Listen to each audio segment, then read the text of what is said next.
Sahana Vavatu Sahanau Bhunaktu Sahaviryam Karavavahai Tejasvinavadhitamastu ma vidvishavahai. Om Shanti Shanti Shanti. Gurur Brahma Gurur Vishnu Gurur Devo Maheshwaraha Gurureva Param Brahma Tasmai Shri Gurave Namaha. Tasmai Shri Gurave Namaha.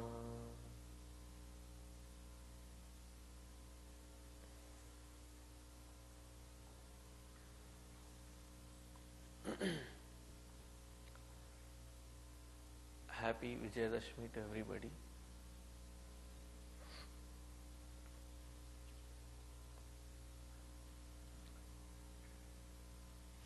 It has been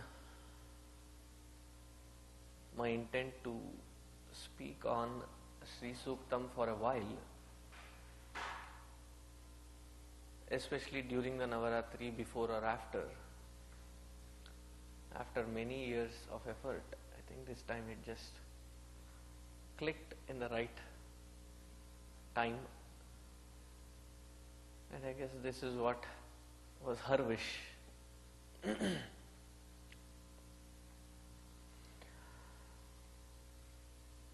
Suktas are a set of mantras from the Vedic literature.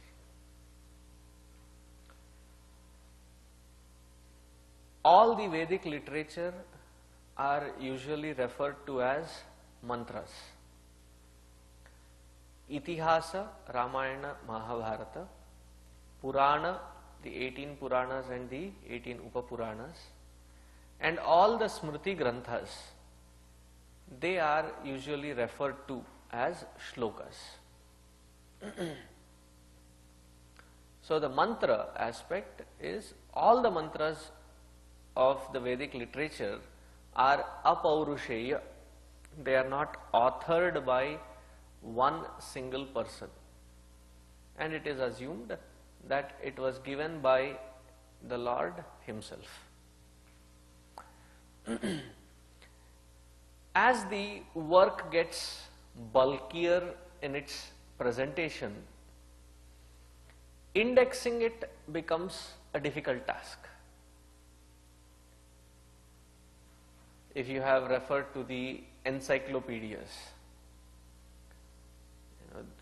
to have a reference, cross-reference within the voluminous work, it requires a very sophisticated system of indexing. Similarly, the Vedic literature is so vast that it took a great visionary to index and compile the entire Vedic literature. And the attribute goes to none other than sage Vyasa. That is why he is known as Veda Vyasa Maharshi. Among the rishis, he is the one who has taken that great effort. So the way he has indexed the entire Vedic literature is he has first put them in 4 books. Each book being called Ṛg-Veda, the first book. Yajurveda, Yajurveda has 2 parts to it, part A, part B. It is called Krishna Yajurveda and Shukla Yajurveda. Then the third book was named Samaveda, and the 4th one is the Atharva Veda or the Atharvana Veda. These are the 4 main Vedas. There are auxiliary Vedas, Upavedas, and there are Vedangas. These are the limbs of Vedas. But the books are mainly 4. Now when you open, say, Ṛg-Veda, the entire Vedas, each book is divided based on themes, thematic expressions. So all of them have been compiled under one theme, and each theme has been called as a Samhita. So there is Sudarshana Samhita, there is Rudra Samhita, various Samhitas. So these Samhitas are the representation of a theme, and each Samhita is further divided into 4 categories. Those 4 categories are the mantra, Brahmana, then the Āraṇyaka, and the Upanishad. There are no further classifications in there. Maybe there are chapters in each one of them, but there is no further classification. And since the indexing ends with Upanishad, Upanishads are also known as the ending part of Vedas. Vedanta, Vedanam Antaha, the last portion in the indexing. Mantra is a formula. The understanding of that formula or the formulae is in the Brahmana. Brahmana here is not Brahmana, Kshatriya, Shudra, Vaishya or Vaishya, Shudra. It is not the caste system.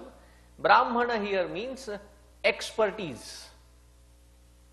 So the expertise on each one of these mantras mentioned in the first part is further elaborated in the Brahmana portion. And there were great sages, rishis, who did further research into it. If Brahmana itself can be called as a doctorate, the further research is postdoc. So the postdoc is known as the Āraṇyaka. Arani means tree. Aranya means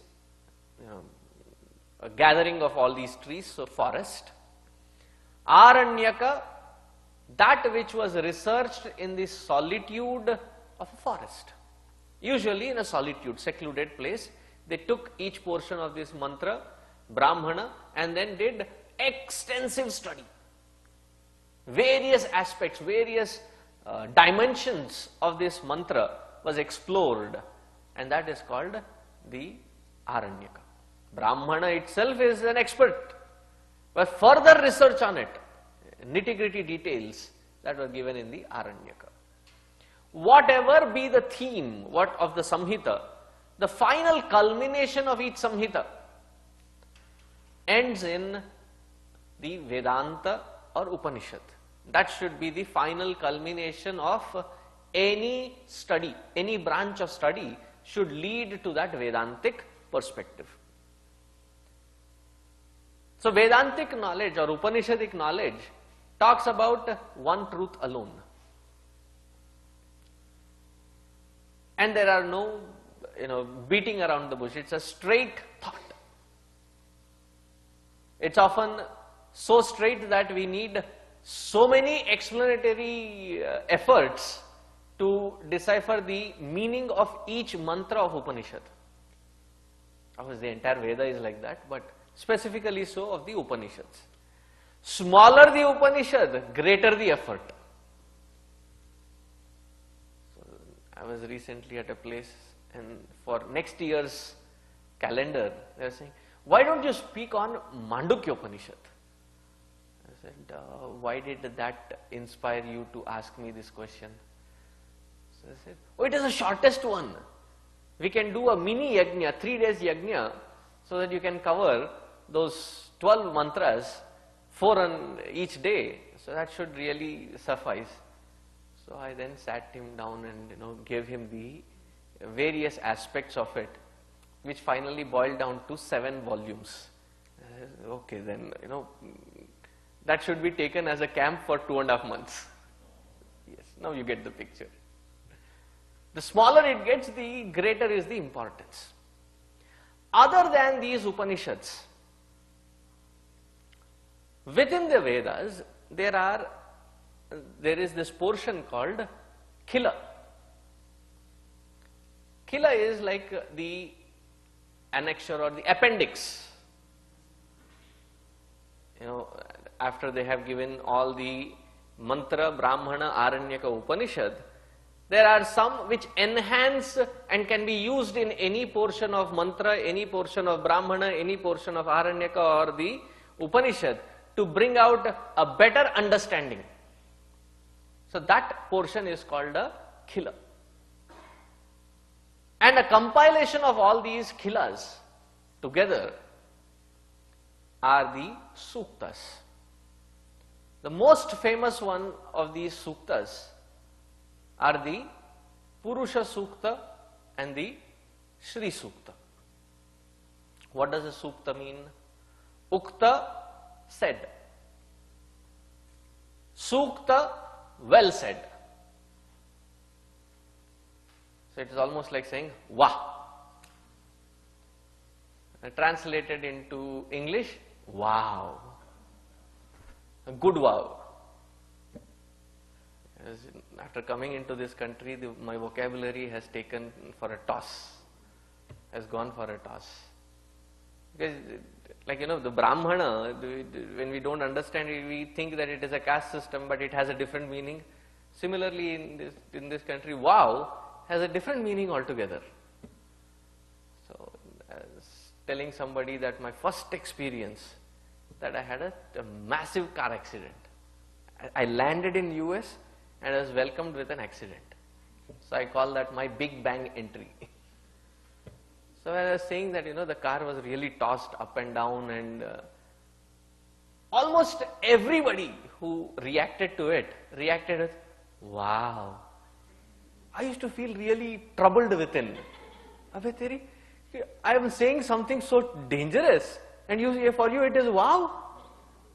I'm thinking from the Indian wow. In India we use it wow for only as good wow. For good things you use wow. Here you have to qualify it. A good wow, bad wow, or an indifferent wow. When you don't find it interesting, then also you say it. Wow. The way you say it, you have to catch it. That is an indifferent, a totally distasteful wow. So here it is a good wow. Suktam. Wow. What a brilliance, what a brilliant way of saying it. Suktam. Well said. Well said about what? So,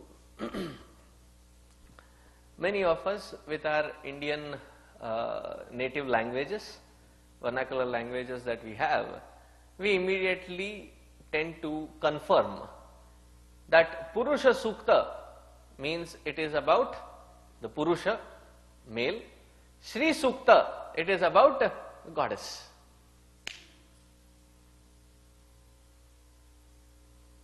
And that very understanding of Purusha and Śrī, and some people don't even say it as Śrī Sūkta, they say it as Trī Sūkta.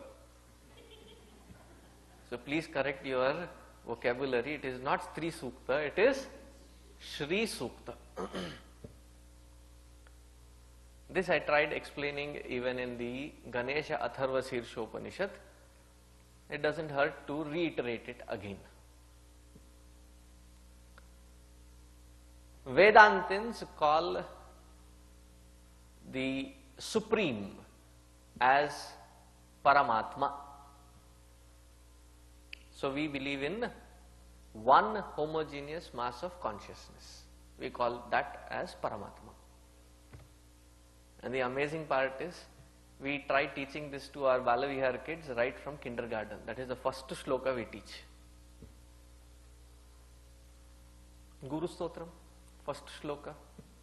Akhanda mandalakaram vyaptam yena characharam. And that message is consistent throughout. Akhanda mandalakaram. Akhanda. Khanda, broken, fragmented. Akhanda, unbroken, homogeneous. Mandalakaram, homogeneous mass of what? Consciousness. Paramatma we call, Parabrahma, Paramatma. But different worshippers who start from the worshipping of a particular form, they worship that particular form also as a supreme, because that form is nothing but an expression of that supreme alone. So many times in different platforms, where they are not just Hindus sitting, when I get asked, according to Hinduism, do you define God as monotheistic or polytheistic? I say that your options are not sufficient. When you have a multiple choice, you should have C and D also. C another choice, D none of the above. So I said we have a third choice. And what is the third choice? There is one monotheistic God principle called Parabrahma Paramatma. And that Parabrahma Paramatma expresses in polytheistic forms, in multiple formats, without becoming many. Now go figure, that without becoming many confuses them. In Hindu culture, Guruji puts it very beautifully. He gives an example. Hindu culture is a book. So in that book he says that a doctor got a call. His nurse took the appointments, and this was back in India. So the doctor paid a home visit. The luxury there. Here you call, they don't give an appointment even if you are in the verge of excruciating pain. They say after 1 month you have an appointment. So the doctor, the nurse was taking a call. So the first call, my husband is in a severe pain, come. Then there was a small kid. He called and my dad. So the nurse, there were 3-4 calls from the same house. So the nurse said there must be something very infectious in that family. There are 4 people affected. A husband, a father, a son, and a brother. 4 people are infected, they are severely in pain, so go prepared. So the doctor came in and he was shown only 1 patient. Where are the other 3? I said, what other 3? So there is a husband, there is a brother, there is a father, there is a son. Where are all of them? I became many without becoming many. You understand the concept now? So that Parabrahma Paramatma can express in various forms. And of all these various forms expressed, the most worshipped ones, there are 5 of them recognized. There are multiple, but of them the most prominent ones are these 5. Vaishnava, Shaiva, Shakta, Ganapatya, Saurya. Vaishnava are the worshippers of Vishnu. Shaiva are the worshippers of Shiva. Shakta are the worshippers of Devi. And Ganapatya are the worshippers of Ganesha. And Saurya are the worshippers of Bhagavan Surya. And each one of them refer to Parabrahma Paramatma with a different nomenclature, different name. And when we read, not understanding that simple fact, different Puranas, even a Hindu gets confused. And that ends up being fanaticism.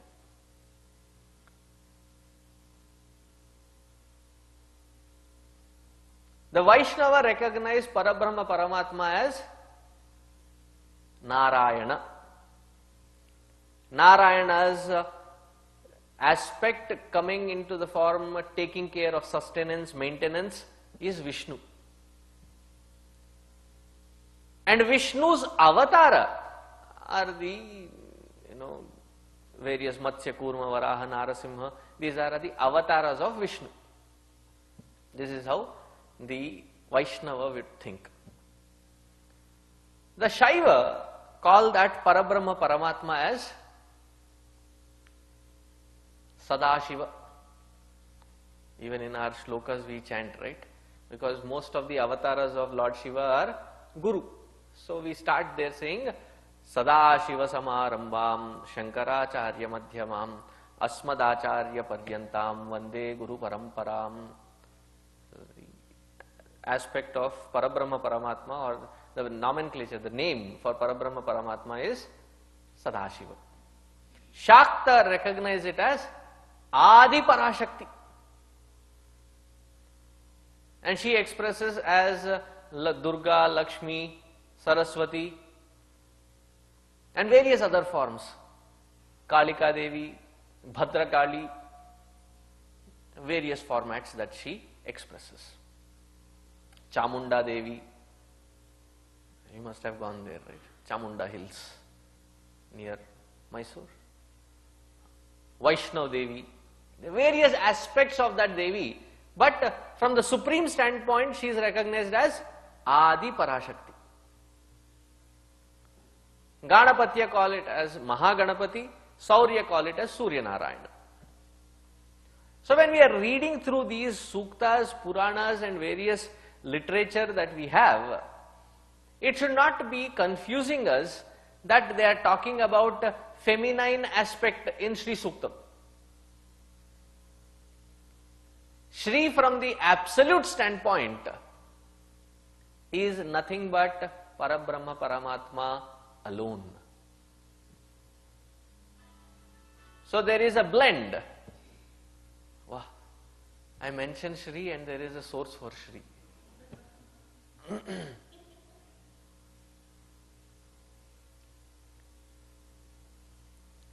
Śrī means Parabrahma Paramatma, meaning Adi Parashakti. And that Adi Parashakti does not have any form or attributes to that form. That's why we call that Parabrahma Paramatma as nirguṇa nirakara. No gunas, no attributes, and no form. And that which is not limited by a form or an attribute can always express in any form that can be conceived of. So Śrī Sukta has an amazing blend of both aspects. Nirguṇa Nirakara Tattva is also explained and saguṇa Sakara is also explained. Within each mantra, there are both aspects that have been revealed. And it also has been those who have been initiated into the Śrī Puja Vidhana.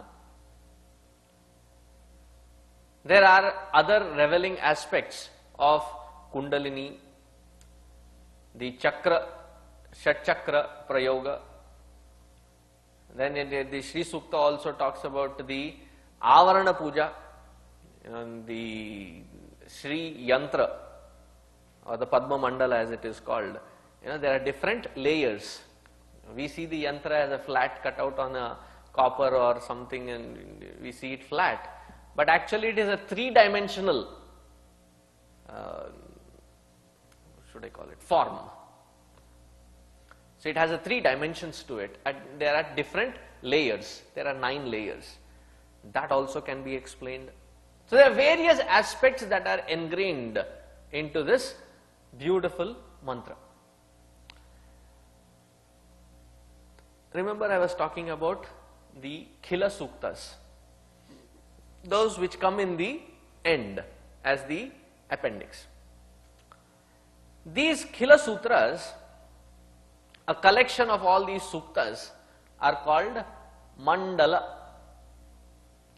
I have given you the indexing of the Vedas.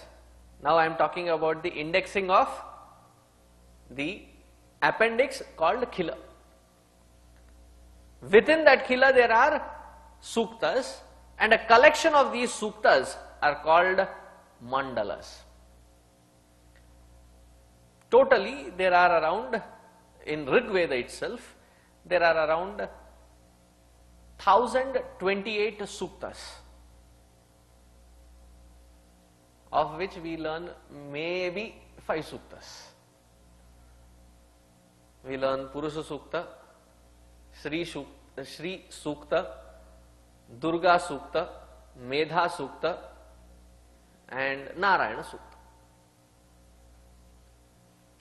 There are still 1023 more to learn, only of the Ṛg-Veda. So there are 1028 suktas and a total of 10,552 mantras. All of them put together, it has a collection of 10,552 mantras, divided into 10 mandalas. Collection of these suktas is called a mandala, and there are such divisions of 10 mandalas. The Purusha Sukta, it comes in the 10th mandala, 60th mantra. That is the Purusha Sukta. In fact, the first mantra, Agni ide purohitam. Do you know a strange fact about this mantra? When the first recording instrument was created, who invented the recording instrument? Was it Bell? Edison? No. I am talking of the gramophone. So he wanted to invite something very prominent to be recorded as a first sound. And he knew that Max Muller had done a lot of research in various cultural studies, various studies on different scriptures. So he called him, and he had a big sabha, big kind of an congregation gathered, and then he said, today will be the marking of a great step in science. This will be the first recorded sound. And by that time Max Muller had been really old, and he had changed his perspective in his later years. And when he was requested to come and utter the first few words, he ended up singing the first mantra of the first mandala of the Ṛg-Veda, and that was Agni ide purohitam. So first ever recorded sound is this mantra, which comes in the first mandala, first mantra. Now this particular Śrī Sūkta is found in the 5th mandala, the last portion of that mandala. The last mantras is the Śrī Sūkta. And this Śrī Sūkta is also called, it falls under the Aitareya Mandala, mandala that it falls in. And this is all for you to remember. Probably nobody would ever speak of this data. It is just to know where Śrī Sūktam is from. So I am giving you that extra information as an introduction to Śrī Sūkta. So the mandala that it comes from is named as Aitareya Mandala, and it is in the 5th mandala. The Śrī Sūkta has 15 mantras. That is why it is called Pancha Dasharcha. In the end of Falashruti, when you start chanting the Falashruti, they say Pancha Dasharcha Śrī Sūktam Japet Sada. So why is it called Pancha Dasharcha? It is because they are talking about that collection of the Khila mantras, which is in the appendix, the mandala of Aitareya, which has got 15 mantras. Panchadasha. Panchadasha, 15.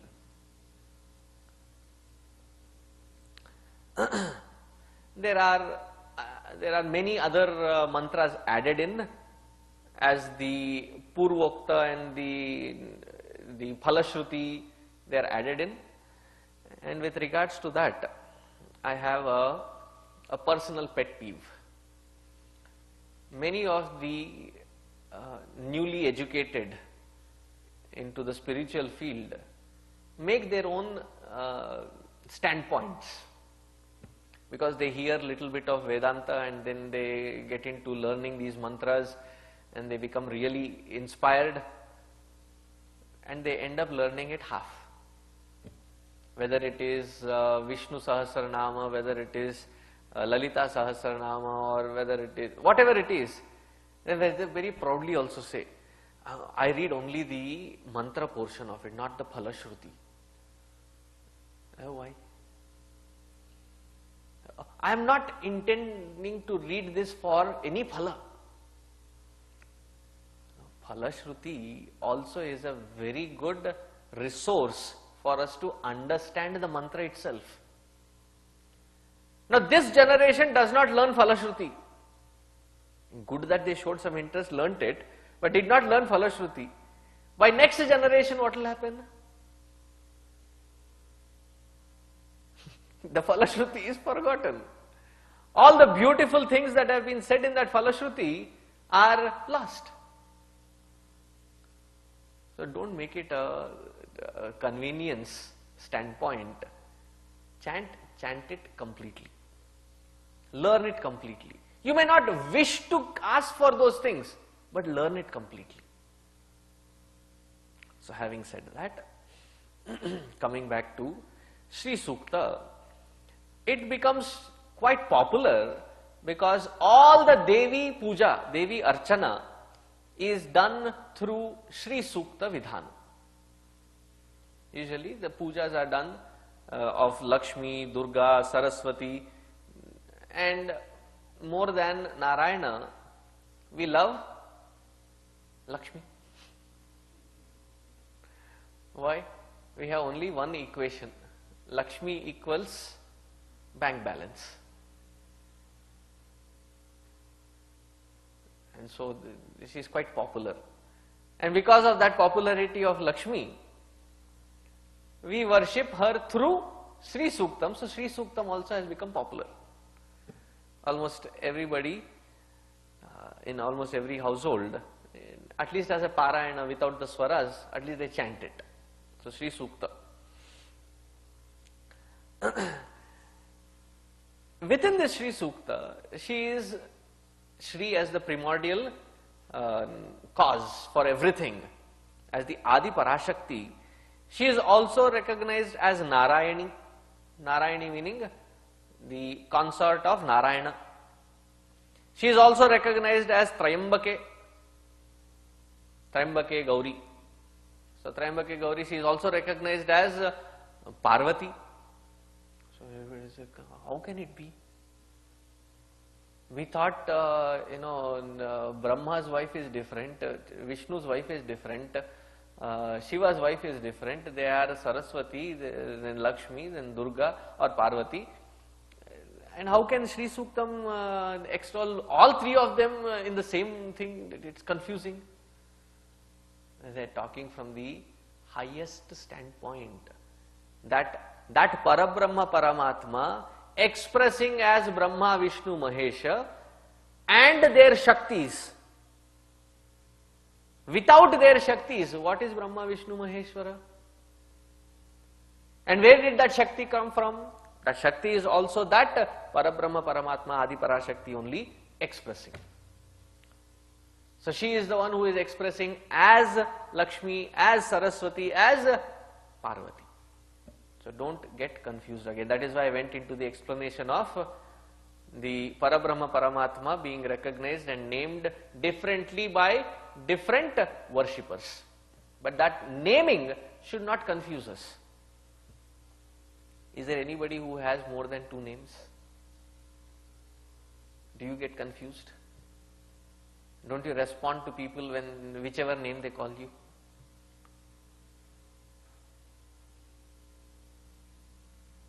Now, officially, I have been given the name Swami Sarveshananda. officially as in the sannyas ashrama.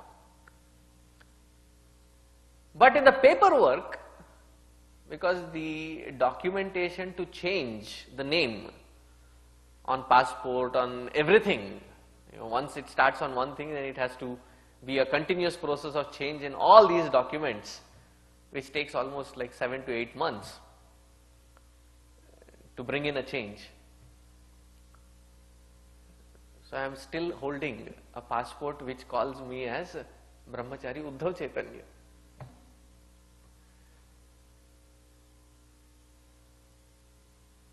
So when I am passing through the, what do you call it? Port of entry. And they said, are you Brahmachari Uddhav Chaitanya? No, I am in a fix. Am I? Am I not? And if I end up saying I was, it will only confuse him. Either names, it is me that is being recognized. And you still answer. Similarly, Parabrahma, Paramatma with these different names should not get us confused. Is that clear? That aspect has to be very clear before we understand the meaning. Now the word Śrī, Śrī Sukta, right? The word Śrī, the root word or the dhatu is from śray. Śray is the root word. Śray means to take refuge, sharanagati, ashrita. That who is the final refuge for everyone in this universe.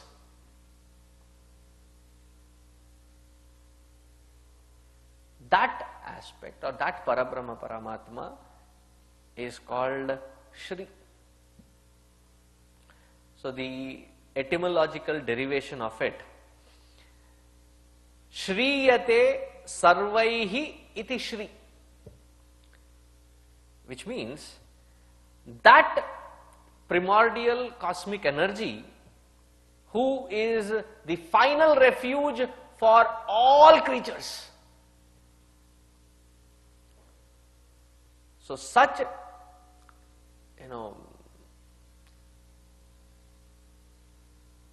conscious principle is being worshipped or recognized in the word Śrī. And since it is in a Strilinga, we recognize it with the feminine form and use it for the feminine goddesses worship. And I might also claim here that I think it is only in Hinduism or the various derivatives of Hinduism wherein you will find woman or feminine form as worshipful. Various aspects of. The reason I use the word derivatives of Hinduism also, because somebody said, no Swamiji, it is not just Hinduism, and Buddhism has it. Buddhism, the names are also Kali and all these names are nothing but derivatives from Hinduism. So I call that as derivative. It is only in the Hindu religion that we find that woman is, or the feminine form, feminine aspect is deemed as worshipful. In Markandeya Purana, that is why most of us know it, we chant it, Ya Devi Sarva Bhuteshu Lakshmi Rupena Samsthita Namastasyai Namastasyai Namastasyai Namo Namaha. Śrī is worshipped as Lakshmi and Ya Devi Sarva Bhuteshu. In everybody, it is that conscious principle which is enlivening. To such Lakshmi, I bow down in humility. I offer my salutations. This should not confuse us. In the Dakshinamurti Samhita, it very beautifully puts it.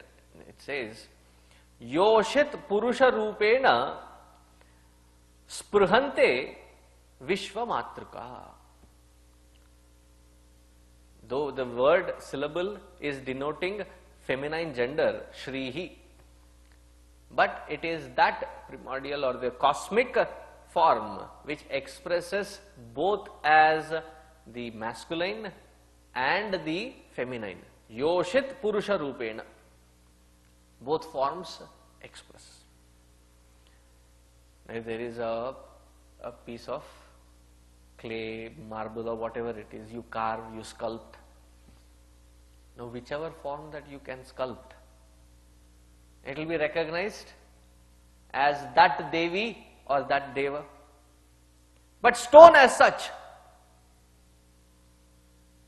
has no gender and it supports either one,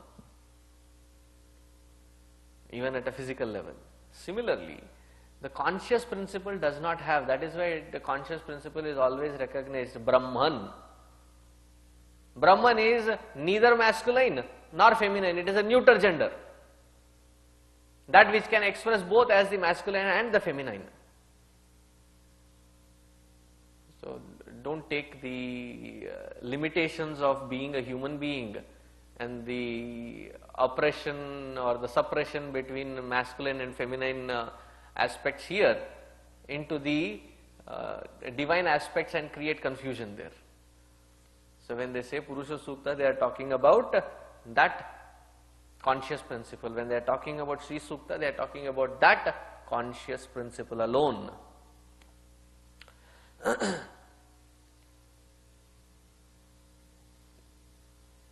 In, I think, Devi Upanishad, when mother is asked, Adi Parashakti is asked, who are you?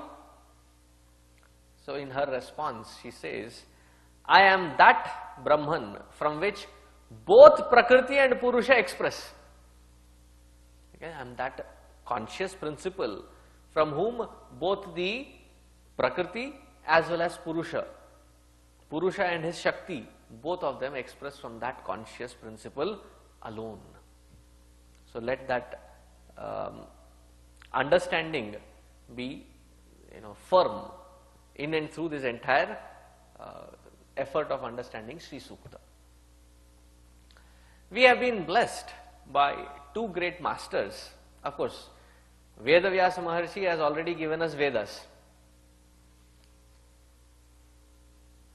To those Vedas, there were these two brothers, and they were amazingly scholarly. One was known as Vidyaranya, who established the Vijayanagara Empire by initiating Harihara and Bukkaraya. His brother was known as Shayanacharya. Now what to talk of him? Now, both were amazingly scholarly.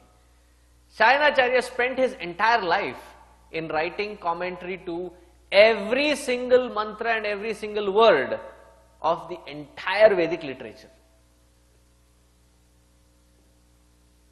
So those of us who know those commentaries, when we comment on Purusha Sukta, Śrī Sukta, all these Vedic literature, we take support of Shayanacharya and his commentary.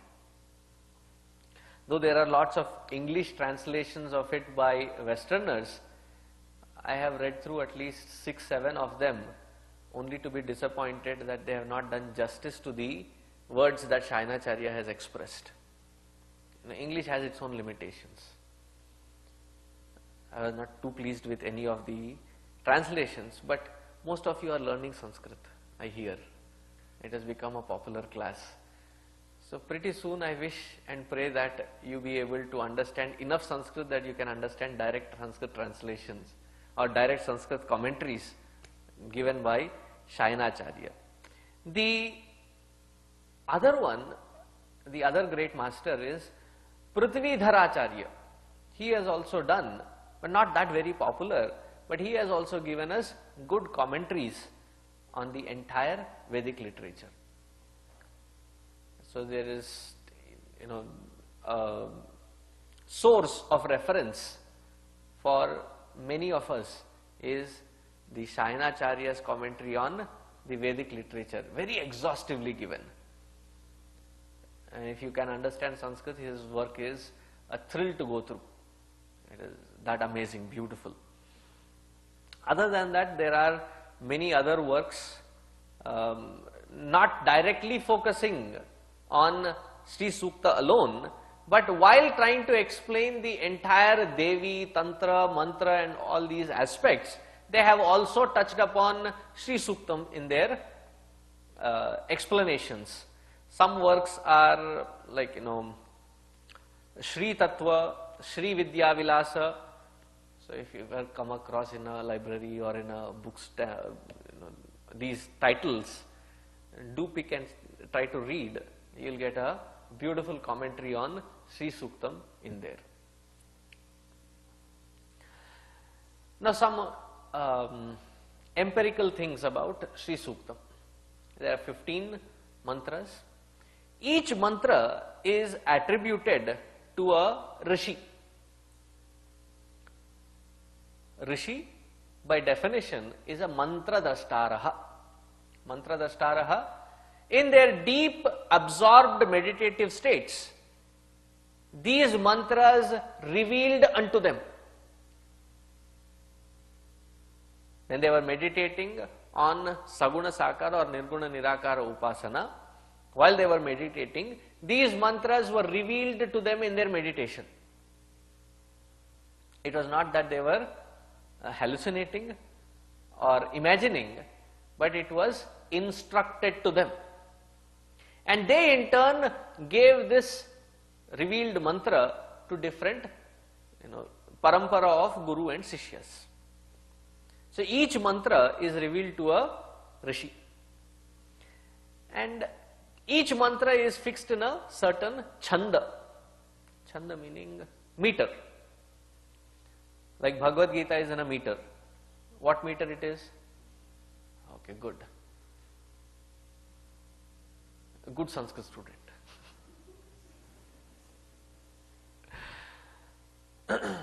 It is in the Anushtup chandas. Anushtup chandas means it has 32 syllables, 4 quarters. So each quarter has 8 syllables in it. The entire Gayatri mantras, or they are called Mula mantras. They are also known as Gayatri mantras. And whenever I say Gayatri mantra, what is the first mantra that reflects into your mind? Om Bhur Swaha Tatsaviturvarenyam. That is the mantra that clicks. There are as many forms of gods, there are that many Gayatri mantras. Om Tat Purushaya Vidmahe. When you start chanting the Rudra Gayatri. Ekadantaya Vidmahe. Ganesha Gayatri. Why are they called Gayatri? Because they are in a certain meter, and that meter has 24 syllables, and they are broken down into 3 parts, each part carrying 8 syllables. So there are various such meters. So Anushtup, then you have Upendra Vajra, Indra Vajra, Shardula Vikridita. These are all different meters. Like in India, like in English, you have ode. Is it a meter?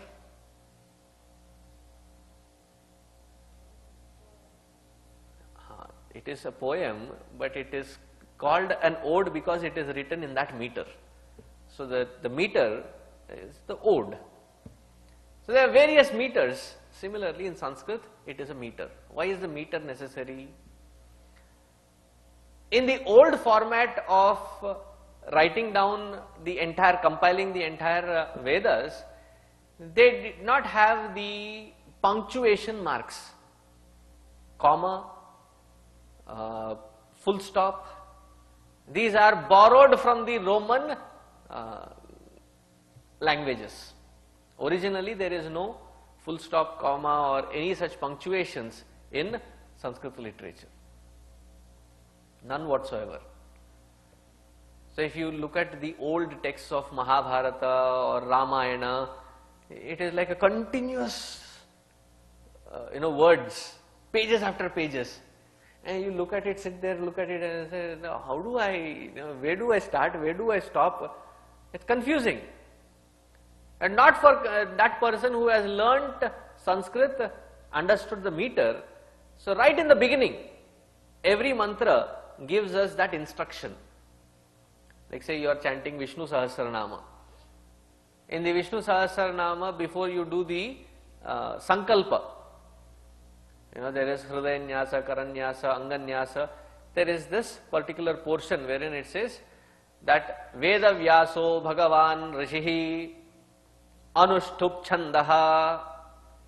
So this whole mantra is in Anushtup Chanda. So you start from Vishwam, end it at the 32nd syllable. And the logical breaking of these words will happen after every 8 syllables. And once you start knowing that how to do the Sandhi Vichcheda, then reading it becomes easy. Now it has become more easy when you have already applied these punctuations, but when you take an older text, printed old, some books I have which are like 150 years old, 170 years old, so when you even to turn the page, you have to be really careful. And you read that script, there is no punctuation whatsoever. But they will give you, the author, the poet will give you what chanda it is in. Understanding the chanda, you will be able to understand the entire script. So the chanda, each mantra has a chanda, and each mantra invokes a certain aspect of deity. Why am I going in this much of detail? Because when we start the mantra, the first mantra itself can be confusing. Hiranyavarnam harinim suvarnarajatasrajam chandram hiranmayim lakshmim Jātavedo mamavaha. You start with Hiranyavarnam harinim and then you suddenly telling Jātavedo mamavaha. Jātaveda means fire.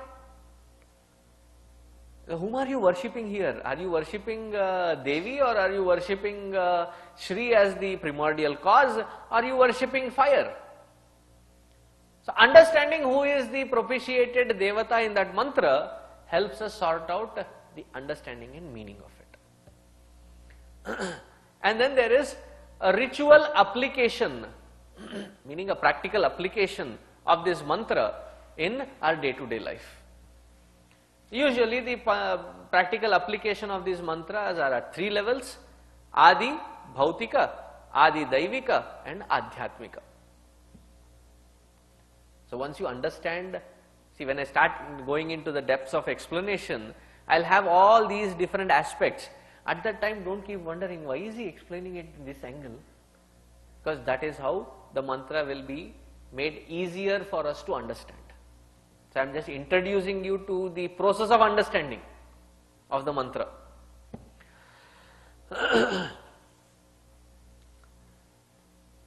So now, having introduced you to the different aspects of mantra, where it falls, what part, what book does it come in? It comes in Ṛg-Veda. It comes in the Khila mantra sections. In the Khila mantra section, it comes in the Aitareya Mandala, which is the 5th mandala. In that 5th mandala, it comes in the last part of that Aitareya Mandala. And when they talk about Śrī, they are not talking about a feminine aspect, but they are talking about the conscious principle alone. That etymological derivation of Śrī Suktam. Imagine, just to talk on the word Śrī Sūktam, it takes me 1 hour. To go on with each word, I think I have to hurry up.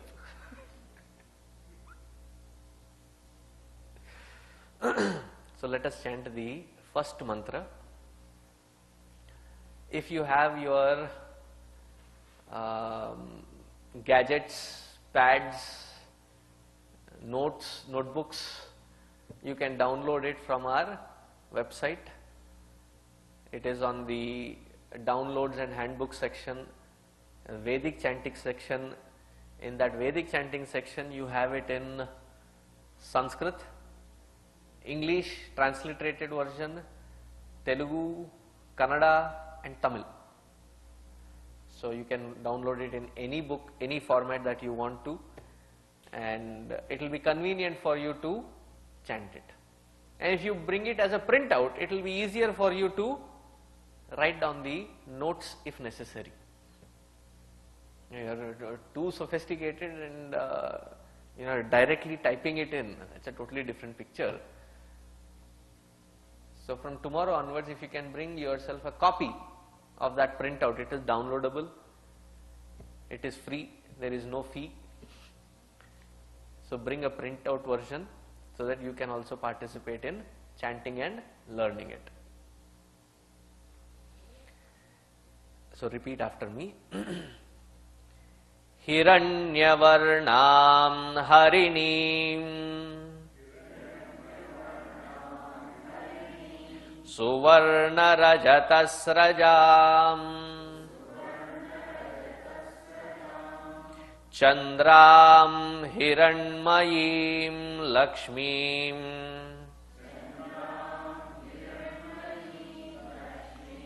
Jātavedo ma'avaha.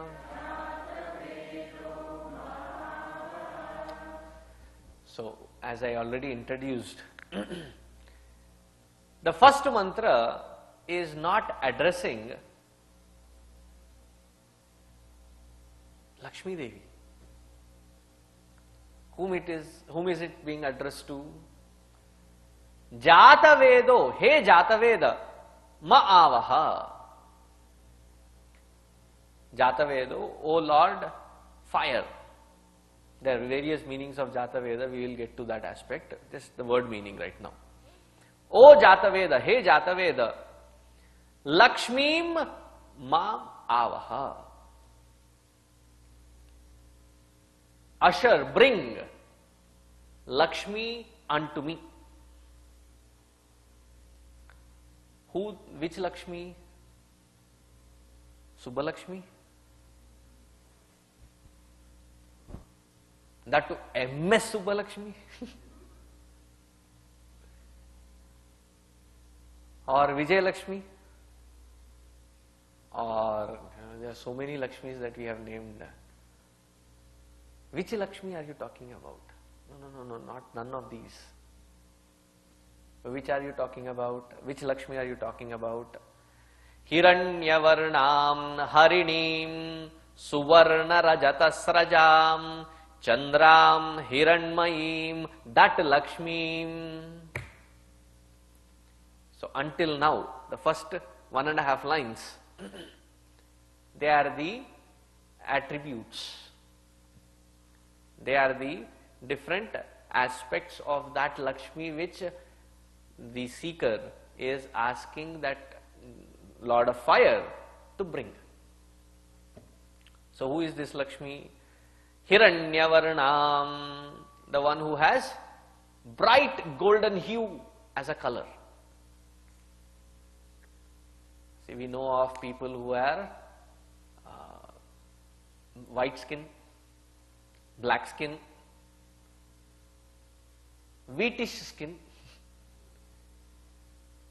We seldom call ourselves as brown, we call ourselves wheatish.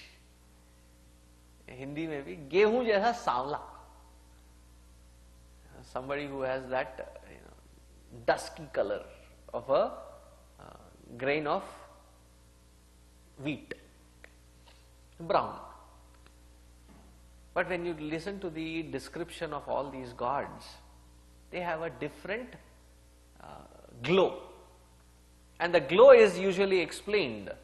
Hiranyavarnam, glowing like polished gold, shining forth, beaming forth. Hiranyavarnam, harinim, the one who is delicate and beautiful, like harini. Harini, like a deer, who is delicate as well as beautiful. You may be living in the place where there are a lot of deers, but when you see a deer, don't you just pause, look? So beautiful. Look at the eyes, the way it delicately moves its head, the way it delicately, suddenly stops, pauses, takes stock of things around.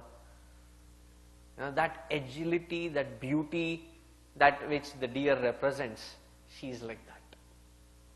Beautiful like a deer. Suvarna rajatasrajam. And she is the one, the enchanting form, who is wearing the necklace, mala. What kinds of mala is she wearing? Suvarna rajata. Sraja means a necklace. Now, what kind of necklaces is she wearing? She is wearing suvarna. Suvarna is gold. Rajata is silver. So she has a gold medal and a silver medal. So she is wearing a garland of gold and silver. There are various interpretations of each one of these words. O Jātaveda,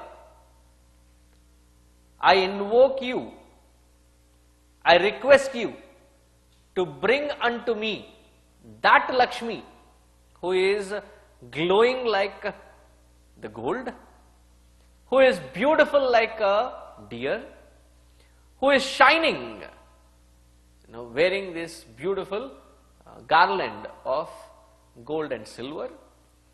Chandram Hiranmayim Lakshmim. And whenever you talk of glow, it is not like, even the sun glows,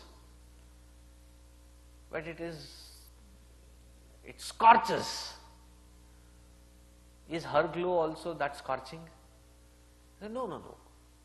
It is as pleasant a glow as Chandra, the glow of a moon. See, one poet describes that no doubt, no wonder, that sun is beautiful. He nourishes us, he gives us heat and light, but more than the sun, it is the moon that I pray and invoke, the poet says. And I asked him why. The sun has this heat, moon has neither light nor heat. It borrows the sun's heat and light, transforms it into soothing, pleasurable glow. So, Lakshmi Devi also is not here with a scorching glow that you can't see, you can't open your eyes. All our gods are described with that glow. Ganesha Stuti, Vakratunda Mahakaya. What is the next line? Koti Surya, Surya Koti, doesn't matter.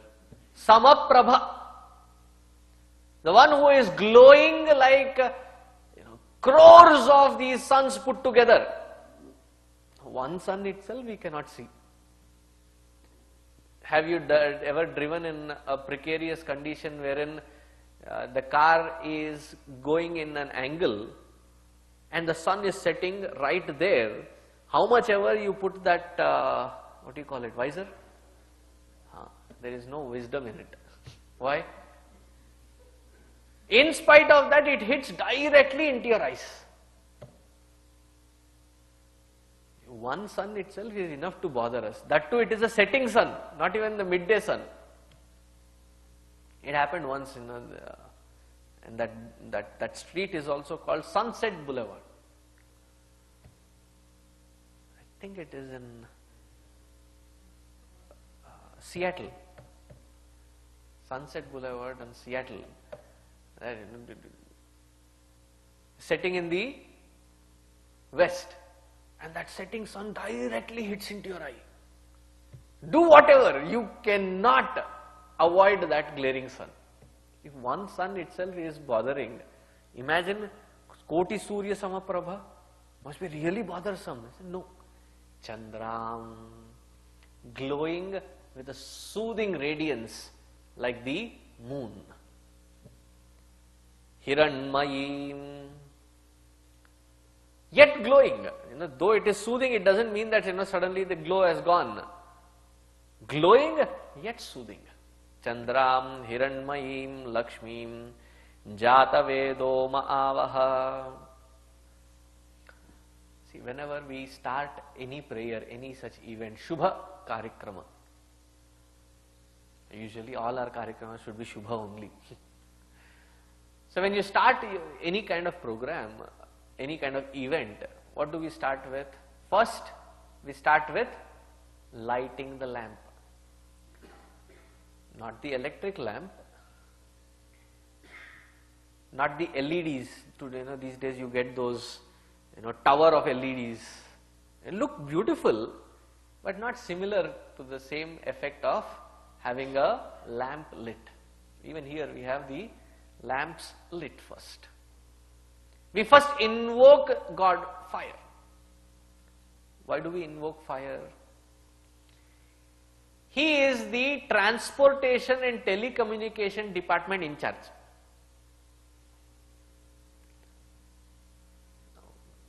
So one day, I think this was in Vijayawada. A very rich family invited me to their house for Bhiksha. A very rich family. In Vijayawada, they had a house which was 8,000 square foot. So you can imagine, with a backyard, front yard, servant quarters, all the shenanigans that go with it.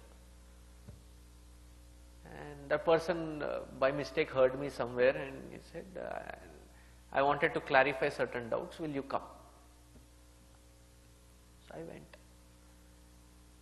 So he invited, I think, for breakfast, and he first took me around to his palatial building, and on the second floor, he has a rooftop garden. It is all soil on the second floor. An amazing lawn and great beautiful flowered, there were all these butterflies and it was very beautiful. So from there you could see the entire downport of his house. So there was a nice swing, 2 swings. So he offered me one swing to sit, he sat in another swing and he took me for a swing.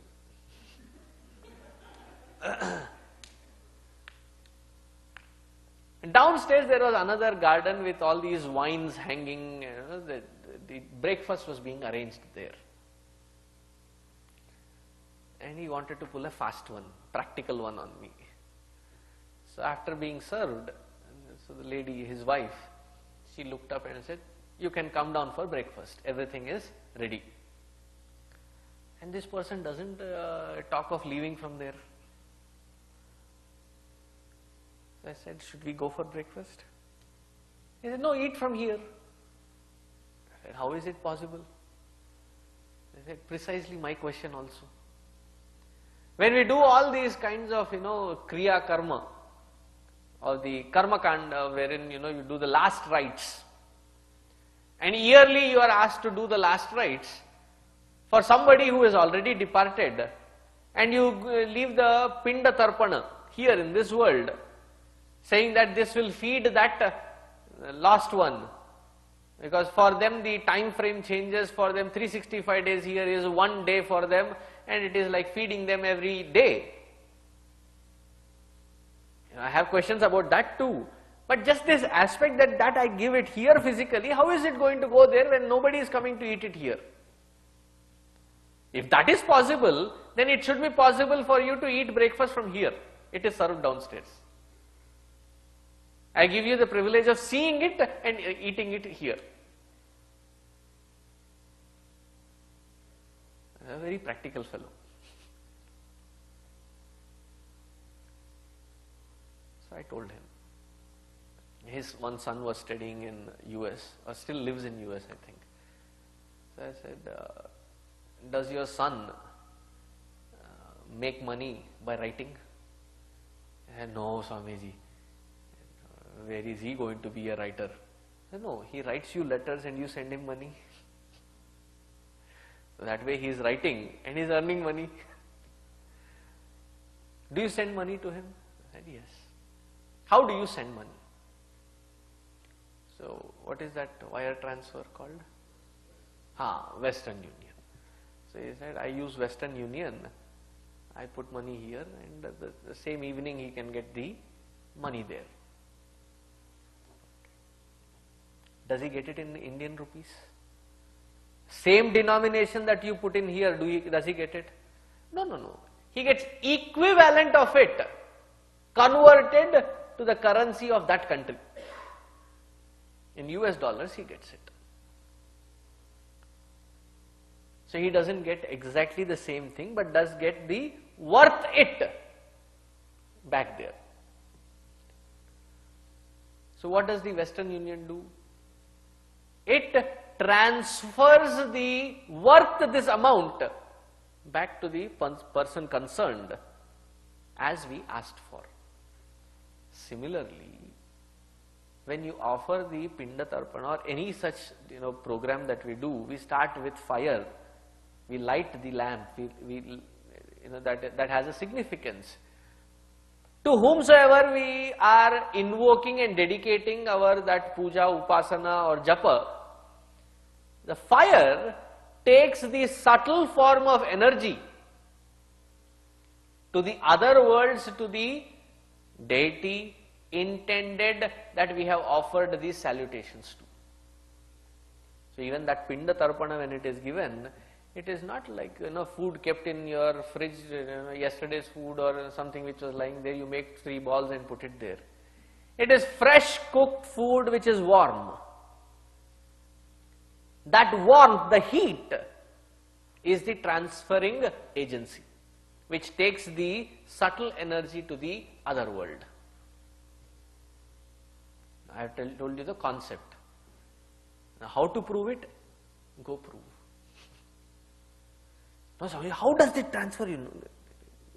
Create a gadget, find it yourself. I have told you the technique. Fire is the transferring agency. Similarly, when we do the havan and yajna, karma, we invoke fire first. And that fire invocation is also a laborious process. You don't take out your lighter and light a lamp and suddenly it starts. There is a process called churning of fire.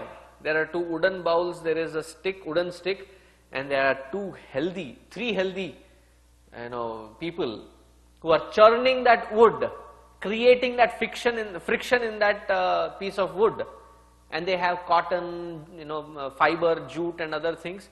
They immediately add into it, which catches fire, and then they ignite that fire. That also is a process of sanctity. Fire is the first one invoked. Hey Jātaveda, unto you the messenger, I am offering the prayers, requesting you to bring that fire, that Lakshmi Devi whom I have described, unto me and bless me so that I will be bestowed by her grace. Jātavedo ma'avaha. This is one meaning. Second meaning of it is, Jātaveda also means that glowing one. Hiranyavarnam harinim.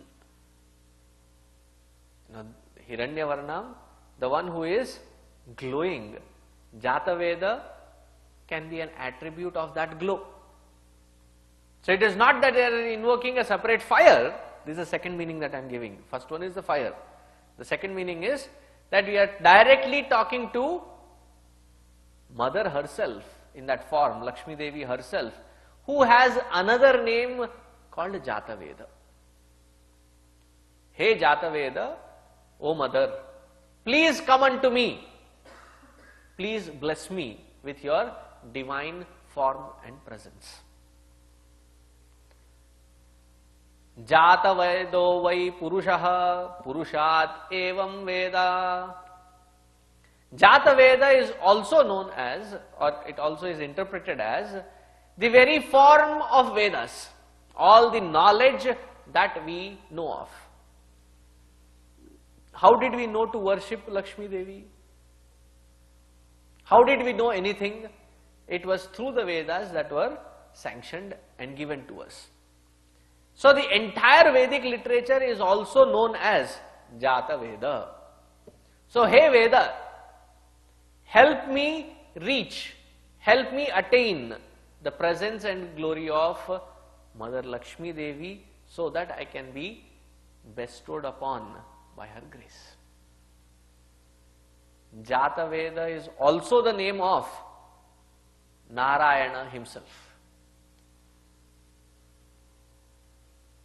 Because Vedas are nothing but the expression of Narayana.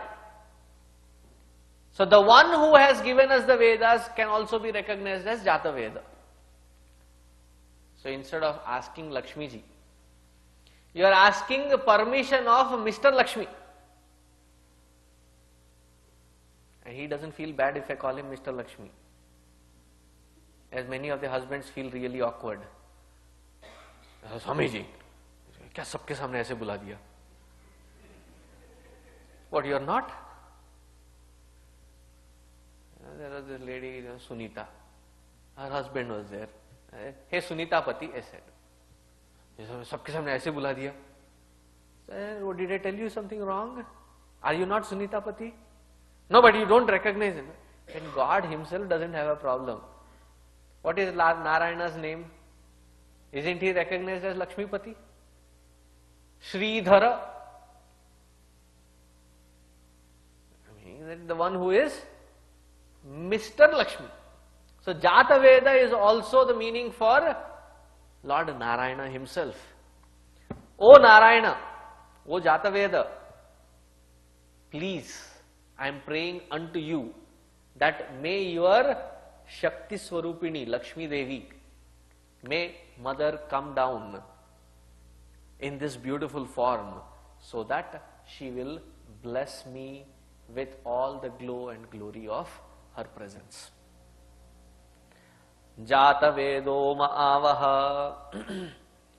See, one word, how many different kinds of meanings that you can interpret it in. Now, whom are you inviting? Whom do you want to come and bless? Lakshmi ma'avaha. What does the word Lakshmi mean? There are 2-3 ways of interpreting the word Lakshmi. Is there anybody?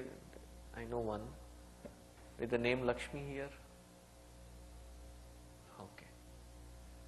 So this is the meaning of your names. La means to bring, to give, to bestow. Not in Hindi. Hindi mein la, give. Here it means to bestow, to bless, to part. La means that. Kshmi, the root word is kshipa. Kshipa has 2 meanings. One to throw and the other one to inspire. So here we take the meaning of inspire. So Lakshmi effectively means the one who bestows upon us, who gives us wealth of knowledge and inspires us to the highest state of realizing one's own true nature. And the second meaning of Lakshmi is Lakshmi, the word itself, means a mark or a sign. Lakshmi means a sign, a mark. A mark of what? In the Nirukta written by Yaskaracharya. So he says that Lakshmi is represents all those signs which indicate happiness, welfare that one desires.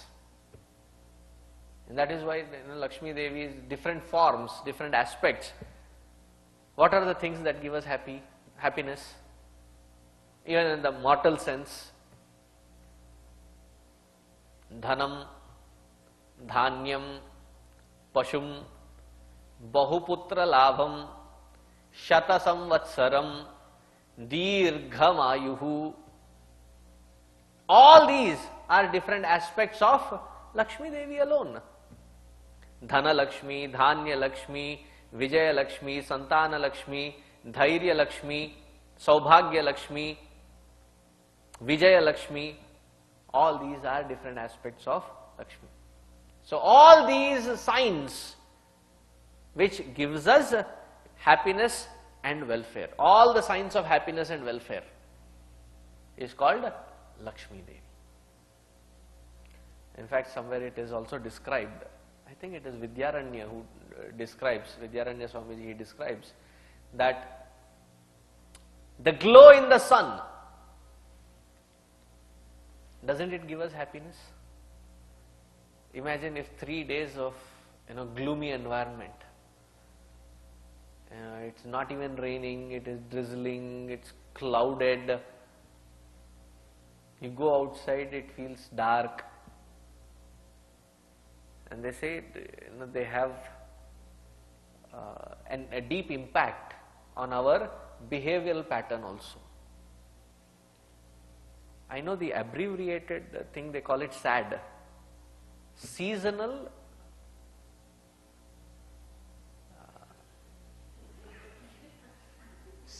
something, it comes, so the seasons impact. So places like Seattle, or where there is long winters, there are high cases of depression. They don't see the sun. I have been only once to Seattle. While I was in the flight, I saw the sun. Okay, then we entered the clouds into the city. 7 days, only clouds. And I took off, the flight took off, again I saw sun. And people live there continuously, 7 days, 365 days. Maybe I am exaggerating, because 7 days I saw only clouds. High states of. So the glow in the sun, butter in the milk, fire in the oil, all these different aspects, they are the signs of health, wealth, happiness, prosperity. So wherever these signs are there, that which is expressing is called Lakshmi. So such a Lakshmi, Ma'avaha, may she come unto me and bless me. Lakshmi also means that which takes us to the Lakshya, that energy, that which takes us to the Lakshya goal. And what is the purpose of all our lives? Don't tell me to feed my family, to take care of children. They are the responsibilities, they are not purpose of life.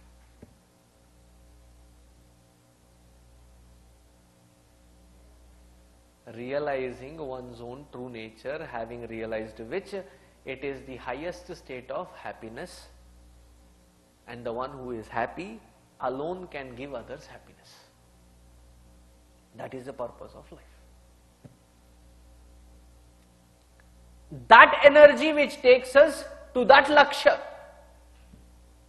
So Lakshmi Devi is also the indicative meaning of the entire Kundalini Shakti. The serpent power, as they call it, translated in English, Kundalini is often, it is often worshipped as Lakshmi Devi, because that energy takes us to the salvation or the highest point, which is Sahasrara. So when you're reading Lalita Sahasranama, so you break the barriers of the earlier 6 chakras, and that energy which breaks all these barriers at 6 chakras to take you to the final goal of the Sahasrara, that Shakti is called Lakshmi because it takes you to the Lakshya. So that which inspires us to reach to the Lakshya, to the goal, is called Lakshmi. Such Lakshmi may I invoke with your blessings, O Jātaveda. Hiranyavarnam Harinim, that glowing one whose mere presence inspires me to reach there. See, at one level, they are talking about that which gives us immediate happiness at a physical level. So that which gives me immediate pleasure, I am hungry, so give me food. So that is the expression of Lakshmi Devi. I am in poverty, give me wealth. I am in a lot of wealth, so give me peace. These are different aspects of Lakshmi Devi that we seek at a very peripheral level. But at a very deep adhyatmika level, what is that Lakshmi? That energy, that source which inspires me to reach to that highest state, highest goal. Even in Vyavahara, when you take that example, take that meaning and implement it, that clarity which takes me to the goal, that clarity which keeps me inspired to reach to that goal, that clarity is the Lakshmi dawned in my life. Hence, therefore, all the mantras, especially the Gayatri mantras, what do they focus? Dhiyo yona prachodayat. May you always illumine as clarity in my intellect. Because that clarity is nothing but Lakshmi Devi's blessings or her very presence in our life. So such Lakshmi Devi, O Jātaveda, please bring her into my life. Such clarity bring into my life. Having thus invoked, we will proceed further. From tomorrow it should pick pace into different words and different mantras that we have. We will see it from tomorrow. The reason I went in such depth with Jātaveda and the other instructions is that once this is understood, to understand not just Śrī Sūktam but even understanding Durga Suktam becomes easier, because I don't need to introduce all this again in a different level. So once and for all, it's a all-encompassing introduction. So hopefully, with her blessings, with her inspiration, we will understand the rest of the mantras. There are 15 of them, 14 one we have seen, 14 more to see. We will see it in next few days. Om Purnamadaha Purnamidam Purnat Purnamudachyate Purnasya Purnamadaya Purnameva Vasishyate. Om Śāntiḥ Śāntiḥ Śāntiḥ. Harihi Om Shri Gurubhyo Namaha. Harihi Om.